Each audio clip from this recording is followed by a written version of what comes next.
हमीरपुर जनपद में 3 बच्चों का तालाब में आज डूब गए हैं और डूबने से उनकी दर्दनाक मौत हो गई है। मैं बता दूं जो पूरा मामला है हमीरपुर जनपद के भिवार थाना क्षेत्र के छानी गांव का। फिलहाल मेरी मौजूदगी छानी गांव के उस अमृत सरोवर में तालाब पर है जहां तीनों बच्चे आज डूबे हैं। बताया जा रहा है ग्रामीणों द्वारा आज सुबह नहाने आए थे। नहाने की वजह ये रही है कि बताया जा रहा है कि लगभग 15 दिन से गांव में लाइट नहीं आ रही है और लाइट ना आने की वजह से पानी की सप्लाई नहीं मिल पा रही है और सप्लाई ना मिलने की वजह से तालाब में नहाने को मजबूर हो गए हैं बच्चे और आज इसी तालाब में डूबकर उनकी मौत हो गई थी। मेरे साथ कुछ ग्रामीण मौजूद है, आइए उनसे सीधे बात कर लेते हैं, जानते हैं क्या कैसे कुछ रहा घटनाक्रम। क्या नाम भैया?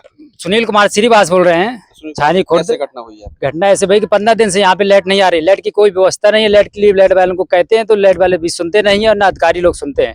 और बच्चे नहाने गए तो पानी के कारण बच्चे कभी नहाने नहीं आते थे, आज नहाने गए तो बच्चे नहा रहे, माँ भी कपड़े धो रही थी तो बच्चे डूब गए, बच्चों की मौत हो गई। ये 11 बजे की लमसम की घटना है। क्या बच्चे की परिवार के थे? हाँ, बच्चे परिवार की थे, मेरा भतीजे थे हमारे, और वो बच्चे की मौत हो गई। एक लड़की थी, 2 लड़के। और लाइट कब से नहीं आ रही है? लाइट 15 दिन से लाइट नहीं आ रही, यहाँ कोई व्यवस्था भी नहीं है। कोई शिकायत भी करते हैं तो कोई सुनाई नहीं है। और भी मेरे साथ ग्रामीण कुछ मौजूद है। भैया क्या नाम है आपका? मेरा सुनील कुमार श्रीवास है। आज यहाँ घटना हुई है, 3 बच्चे डूबकर मरे हैं, क्या वजह रही उसकी? उसकी वजह है सारे की 15 दिन से यहाँ लाइट नहीं आ रही है। लाइट ना आने की वजह से पानी नहीं आ रहा है और पानी ना आने की वजह से बच्चे नहाने आए, माँ लेके आई, माँ पागल है और बाप का हाथ कट गया। 3 बच्चे उसके थे कुल और उसके बच्चे। तो परिवार का भरण पोषण कैसे चलता है? अब सर उसका एक हाथ कटा हुआ है तो वो प्रेस करके बेचारा गुजारा करता था। आज उसके घर में मातम छाया हुआ है। बता 3 जिसके फिर नाश हो गई, कोई बच्चा नहीं बचा है। 2 लड़के 1 लड़की, तीनों खत्म हो गए। अमृत सरोवर बना हुआ था, ये देखो कई करोड़ों की लागत का बना हुआ है। अमृत सरोवर की हालत देख लो ना, ये बना हुआ है, क्या व्यवस्था है। ये कचरा देखो, कचड़े बीनने के चक्कर में बच्चे पकड़ने के चक्कर में डूब गए उसी में।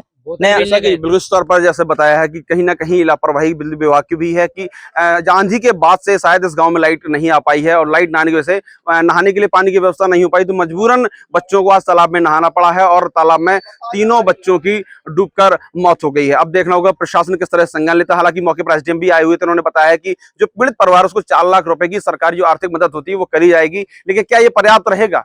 जिसके घर के 3 मासूम बच्चे चले गए हों, क्या ये मदद पर्याप्त रहेगी? क्या जो लापरवाह विभाग या अधिकारी हैं, क्या उन पर कोई कार्रवाई होगी? ये देखने वाला विषय रहेगा। यहाँ छानी गांव में 3 सगे भाई बहन अपनी मां के साथ पास के तालाब में स्नान कर रहे थे, वहीं पे उनके डूबने से मृत्यु हो गई है।